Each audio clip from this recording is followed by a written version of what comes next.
Hola, bienvenue dans cette nouvelle vidéo, j'espère que vous allez bien. Je vous retrouve aujourd'hui pour une vidéo que j'ai jamais fait encore à proprement parler. C'est un petit mukbang, je sais même pas si ça se dit exactement comme ça, slash FAQ pour immortaliser un peu les 2 ans de la chaîne. Très exactement, j'ai posté ma première vidéo le 20 février 2020 et là, bon j'ai un peu dépassé, on est le 27 février 2022. Donc je vous ai demandé sur Instagram, d'ailleurs n'hésitez pas à me suivre là-bas, je poste beaucoup plus régulièrement que sur YouTube, même si j'essaye d'être le plus régulière possible ici aussi. Du coup vous m'avez posé des questions et je me suis dit plutôt que de répondre simplement en face cam, vu que j'ai très faim, j'ai envie d'un McDo, on va faire un 2 en 1.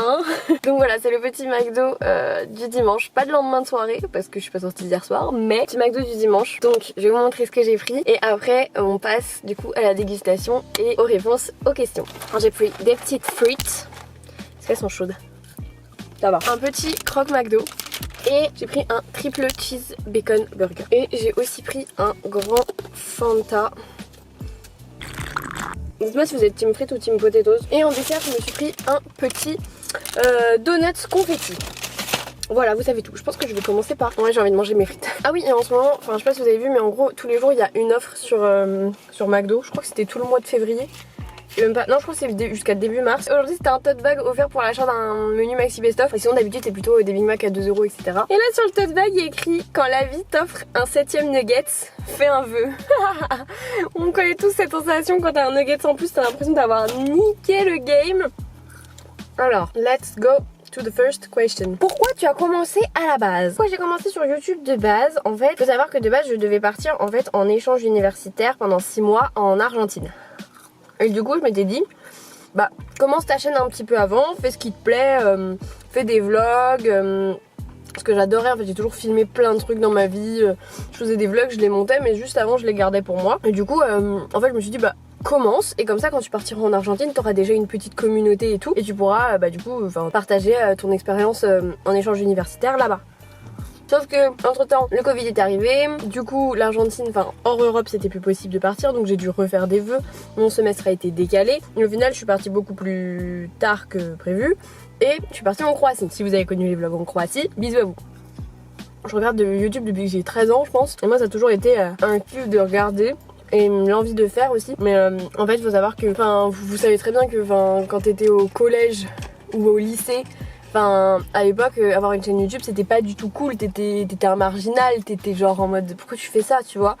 Et moi j'avais une meuf dans mon lycée qui avait créé sa chaîne YouTube et je l'admire parce qu'elle a eu le cran de le faire. Sauf qu'en fait j'ai vu tout ce qu'elle se prenait dans la tête, les moqueries, les messes basses, les trucs, et je me suis dit mais moi psychologiquement je suis pas capable de soutenir ça en fait. Donc j'ai repoussé, et même quand j'ai lancé ma chaîne du coup j'étais en licence et j'avais hyper peur de comment les gens allaient c'était il y a que 2 ans quoi, et j'avais quand même peur du regard des gens, mais bon au final je regrette pas. Ensuite on m'a demandé est-ce que tu es content de ton évolution. Alors je dirais oui et non.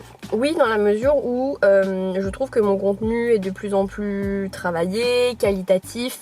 J'ai toujours dit il faut que je sois fière de ce que je poste, pas qu'on puisse me faire, que même si on me fait des reproches, que je sois en mode ok t'aimes pas machin, mais que moi je sois fière de mon travail. Je ne poste pas quelque chose si je suis pas à 100% satisfaite et fière de ce que j'ai fait. Donc je suis contente sur ça, c'est que mon contenu me plaît, chaque vidéo que je poste me plaît. En revanche du coup moi si on parle plus d'une évolution statistique, je me suis pas lancée dans le but de faire 1 million de vues, 1 million d'abonnés et tout ça, genre ça me fait plus peur qu'autre chose tout ça.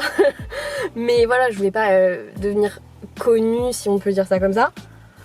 Mais c'est vrai que des fois je stagne vraiment. J'ai stagné pendant très longtemps à 460 abonnés. Et quand t'es à 460 abonnés, t'es là en mode... En soi c'est pas le chiffre qui me gêne en fait, c'est la non-évolution, c'est vraiment la stagnation. C'est-à-dire que je suis restée à 460, entre 460 et 462 pendant 3 mois, 4 mois. Je demande pas à prendre 1000 abonnés par mois, c'est pas ça. Mais juste, j'aimerais bien en fait que ce soit une petite évolution relativement constante. J'espère que j'ai été claire. Quelles sont tes sources d'inspiration? Il y en a énormément. Je dirais d'abord, vous allez trouver ça hyper bateau, mais...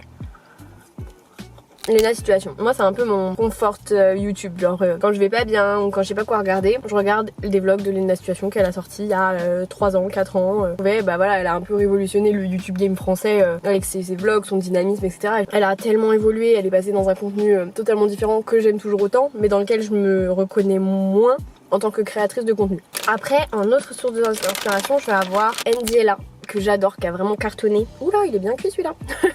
qui a vraiment cartonné cette dernière année. J'ai adoré ses vlogs quand elle est partie à New York. Elle fait beaucoup de contenu nourriture, les 24 heures et tout ça. Enfin c'est une grosse source d'inspiration Indiela pour moi. Et dans un tout autre registre, je vais avoir par exemple Cléa qui fait des vlogs étudiants, donc voilà, en plus on est en master 1 toutes les deux, vie à Lyon toutes les deux, enfin on a des vies qui sont assez similaires, du coup je me retrouve pas mal dans ces vlogs et j'aime beaucoup. Après c'est pas un contenu spécialement que moi je fais, enfin que je fais de manière récurrente, mais en tout cas je me retrouve beaucoup dans ce qu'elle fait. Et dernièrement j'ai découvert la chaîne de Qualdera, elle est hyper chill quand elle parle.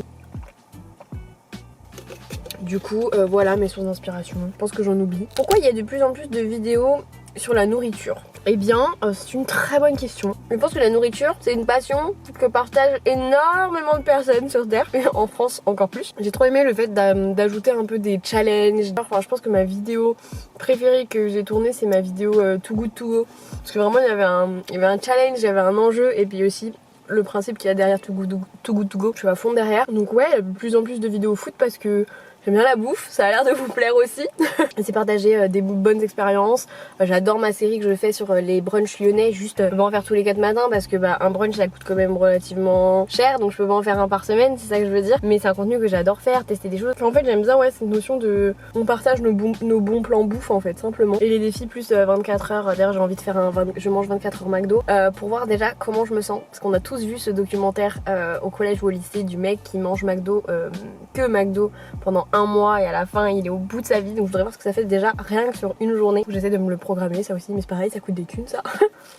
Ton style de vidéo préféré, haul, une journée, etc. C'est clairement les vlogs. Je dirais même les vlogs voyage avant les vlogs en général. Exemple, mon vlog que j'ai fait cet été. Oui, cet été quand je suis partie à Strasbourg avec mes copines. T'as des paysages super beaux. T'as forcément des petites bourdes, enfin des petits trucs qui t'arrivent de pas prévu. T'as de la bonne humeur, t'as de la good vibes, t'as du soleil logiquement. Et ouais, moi j'aime trop juste me dire viens, on part une journée ou 2 jours, on fait tel truc, on visite tel machin, on découvre ça, on vlog et on partage une expérience sur l'instant T sans que ce soit réellement prévu. Et après les vlogs que je vous fais dans mon quotidien et tout, j'aime trop faire ça aussi. Est-ce que ton copain soutient ton aventure YouTube? Ah oui, complètement. Il a grave ce recul de il faut que ce soit tes décisions. Enfin je lui dis ça, tu penses que c'est une bonne idée? Il va me dire bah moi je pense ça, mais c'est ton contenu, c'est ta chaîne, c'est qu'est-ce que t'as envie de partager. Il me dit moi en plus je suis pas du tout la plupart du temps la cible de tes vidéos, donc il y a peut-être des trucs que moi je vais trouver nuls parce que je comprends pas le principe. Et pourtant il y a plein de filles, plein de personnes que ça peut intéresser. Exemple, il me donne jamais son avis sur le montage. À moins que je lui dise vraiment j'ai besoin de ton avis sur tel truc, mais sur les montages il me donne jamais son avis parce que il considère que c'est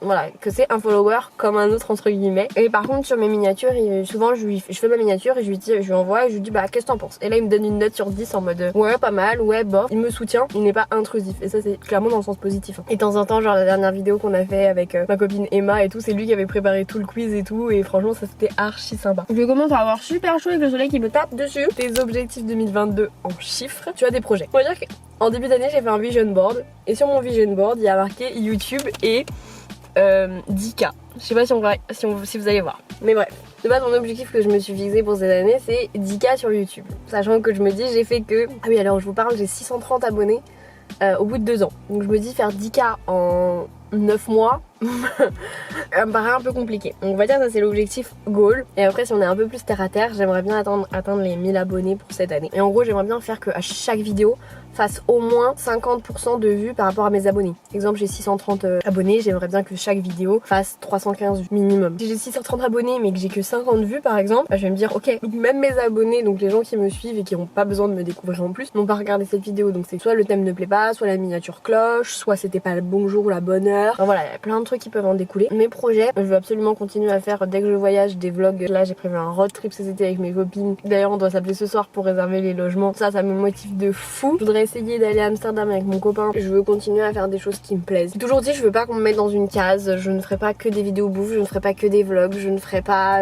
que un truc. À moins que ce soit ma vibe du moment. Et dans ce cas là, bon ok pas de problème. J'ai pas créé ma chaîne pour exploser. Je voulais juste partager une expérience, des expériences. Et c'est ce que je veux continuer à faire. J'aimerais bien en fait me tourner vers un peu Comment expliquer ça? En gros là j'hésite à vous faire un peu une série de vidéos sur mais un peu plus genre face cam et où je vous donne mes conseils un peu en tant que grande sœur, enfin de trucs que j'aurais aimé savoir, notamment pour les études, la recherche d'emploi, enfin voilà un peu plus faire ma casquette de conseillère d'orientation. Mais du coup là je m'écarte encore plus de mon contenu que je fais habituellement. Du coup je sais pas si je suis vraiment légitime à vous raconter ça, donc je vais voir est-ce que je fais cette vidéo, enfin ces vidéos ou pas. J'aimerais avoir plus de temps en fait pour me poser, pour réfléchir à des vidéos YouTube, pour prendre encore plus de temps sur les montages, pour prendre encore plus de temps sur comment j'écris telle vidéo, comment je fais, nanana. Le truc c'est que en alternance, donc j'ai le côté école, j'ai le côté travail, j'ai le côté mémoire à rendre, plus YouTube, et YouTube est un métier, on va pas se mentir. Des fois en fait je suis un peu en mode il me manque des jours dans ma semaine, il me manque des heures dans ma journée, avoir une vie sociale, dormir à peu près correctement, voilà. Je crois que j'ai pas compris le concept du mukbang. Il faut manger et parler. Moi je fais que parler, ça va pas du tout. J'ai jamais mis autant de temps à manger un McDo quoi.